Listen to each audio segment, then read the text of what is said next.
Coucou la famille, bienvenue sur la chaîne. Heureux de vous retrouver aujourd'hui pour une nouvelle vidéo. Bien sûr, avant de rentrer dans le vif du sujet, j'invite tous ceux et celles qui aiment le contenu à liker et à partager la vidéo avec votre entourage.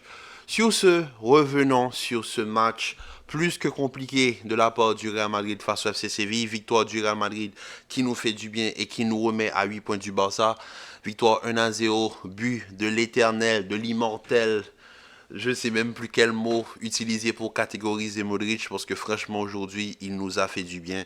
Son entrée, il a apporté ce qu'il pouvait apporter. Ce but qui vient nous délivrer, franchement, ça nous donne une bouffée d'air et on peut finalement respirer parce que ce match-là était interdit au cardiaque. Si tu es fan du Real Madrid, je pense que l'arbitre qui commence le match, malheureusement, qui ne termine pas le match pour cause de blessure, cet arbitre-là, je pense que tout fan du Real Madrid avec qu'une seule envie, c'est de le tabasser. Je suis désolé, on va mettre l'église au milieu du village. Cet arbitre ne pouvait pas gérer l'intensité d'un match Real Madrid-FC Séville. Je suis désolé. Aujourd'hui, le FC Séville est venu jouer bloc bas, ligne de 5, ligne de 3, ligne de 2. Sur les phases de construction, l'attaquant le plus proche du but de Lounine se trouve dans le camp adverse. Est-ce que c'est normal? Le FC Séville, qui est une bonne équipe de football avec des joueurs qui sont très rapides, si Ocampos arrive à terminer, à commencer le match en tant que piston gauche, je pense que là, on a tout vu. Parce que Ocampos est tout sauf défensif. On sait tous que Ocampos, il a une chose qui catégorise son jeu, c'est son intensité. Acuna est blessé, Ocampos commence aujourd'hui comme piston gauche. Déjà, on catégorise le côté, ça catégorise le jeu du FC Séville. C'est-à-dire, c'est une équipe qui vient juste jouer un match nul.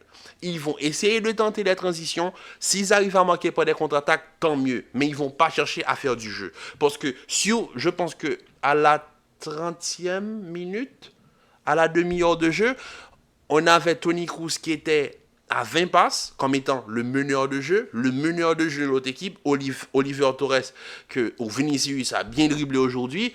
Quand Tony Kroos, qui est le meneur de jeu du Real, est sur 20 passes, lui, il est sur 4 passes. C'est-à-dire que le FC Séville, il n'y a pas d'organisation, il n'y a rien du tout. C'est juste des longs ballons. On essaie de prendre par contre-attaque. Si ça passe, ça passe. Ça passe ou ça casse. Mais il n'y avait aucun fond de jeu. Donc l'arbitre aujourd'hui qui voulait vraiment nous carotte aujourd'hui, on va pas se mentir, parce que sur le premier but, je suis d'accord qu'il y a peut-être faute, Nacho prend le pied, voilà, il prend pas la balle, etc. Mais était-ce nécessaire d'attendre tout ce temps pour dire qu'il y avait faute? Ça, c'est déjà de 1. Ensuite, la faute sur Rudiger. Si ça, c'est pas faute, si ça, c'est pas penalty, je ne sais même plus ce que je regarde. Ça, c'est pas du football. Parce que on voit clairement que Badé, un défenseur très très prometteur en passant, parce que je regarde Badé, franchement, je me dis que c'est peut-être un défenseur que le Real pourrait mettre dans ses petits papiers. Badé prend Rudiger.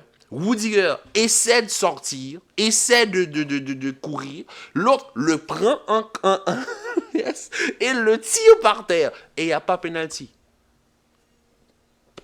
Franchement, moi, j'ai rien à dire. L'arbitre, je vous laisse la section commentaire est à vous. Lâchez-vous parce que franchement, aujourd'hui, l'intensité était trop.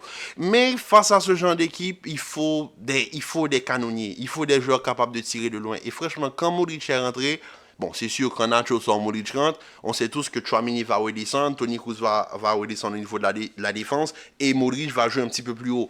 Et franchement, je me suis dit, ouais, c'est la solution. Parce que la vraie occasion de la première mi-temps, c'est la frappe de Fede Valverde, qui allume le gardien Nyland. Parce qu'il n'y avait aucun moyen de passer par combinaison. Suite à quoi, Rodrigo a été quasiment fantomatique en première période. Oui, c'est vrai qu'on a tenté de le voir, il penche un petit peu à gauche. Mais Rodrigo, c'est toi qui es dans l'axe. Brahim Diaz est complètement à droite. Vinicius, lui, s'occupe du côté gauche. Tu ne peux pas pencher à gauche. Si tu penches à gauche, quand Brahim a le ballon, il ne peut pas combiner. Donc, il est obligé de revenir en arrière. Et ça a été le cas toute la première période. C'est pour cela que Séville faisait que courir après le ballon. Et quand il trouvait le ballon, il lançait des longs ballons. Il pouvait faire absolument rien. Rodrigo, en première mi-temps, était fantomatique parce que la défense de Séville était une ligne de 5 en plus, une ligne de 3 compacte. Là, si tu n'as pas un attaquant du calibre de Ocelou, pouvant te servir de point d'appui, ça ne sert absolument à rien. Donc, première mi-temps, très compliqué. Ensuite, en deuxième mi-temps, on voit un Real. Voilà, c'est ce genre de Real que je parlais quand je parlais du match face au Rayo Vallecano. Un Real Madrid qu'on sent qui veut aller chercher cette victoire. Un Real Madrid qui presse sur l'accélérateur jusqu'à trouver la solution. Et franchement, aujourd'hui, quand Modric est rentré, il nous a libérés. On pouvait finalement respirer.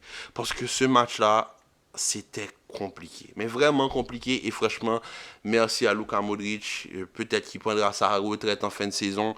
Mais vraiment, Luka Modric est éternel. Il est immortel. À son âge, il apporte toujours autant sur un terrain de football. Peut-être qu'il est plus calibre titulaire au Real Madrid.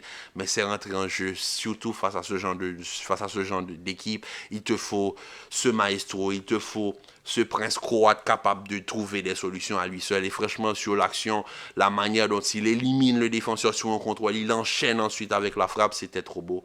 Et franchement, merci à Luka Modric.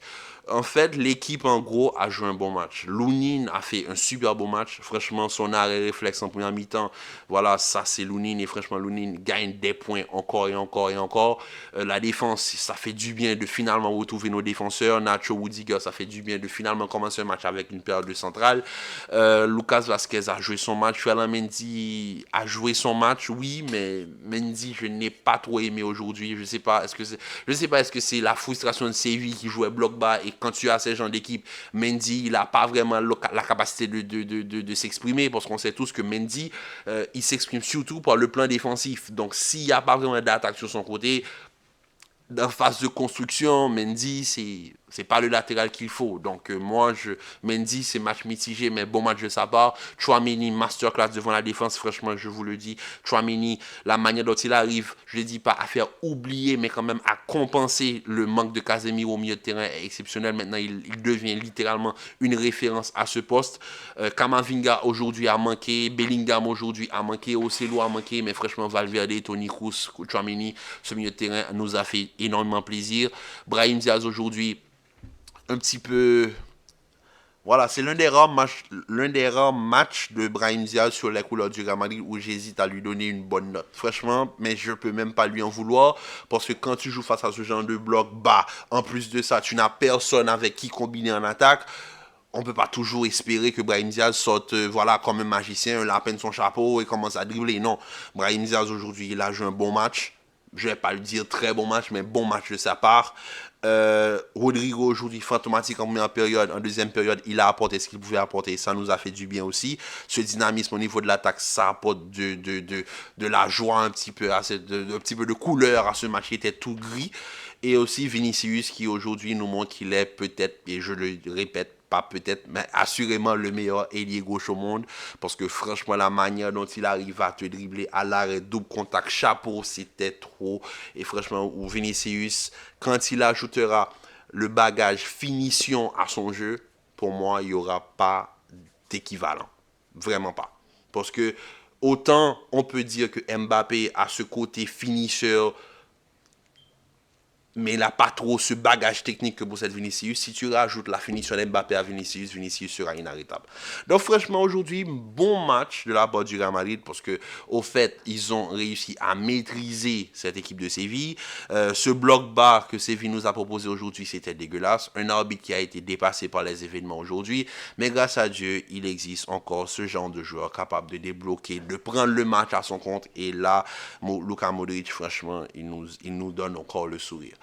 Donc la famille, sur ce, je vous dis à très bientôt pour une nouvelle vidéo. Commentez, likez, partagez, restez en paix, en santé. Dites-moi en commentaire ce que vous avez pensé du match, ce que vous avez pensé de l'arbitrage et ce que vous avez pensé surtout des joueurs.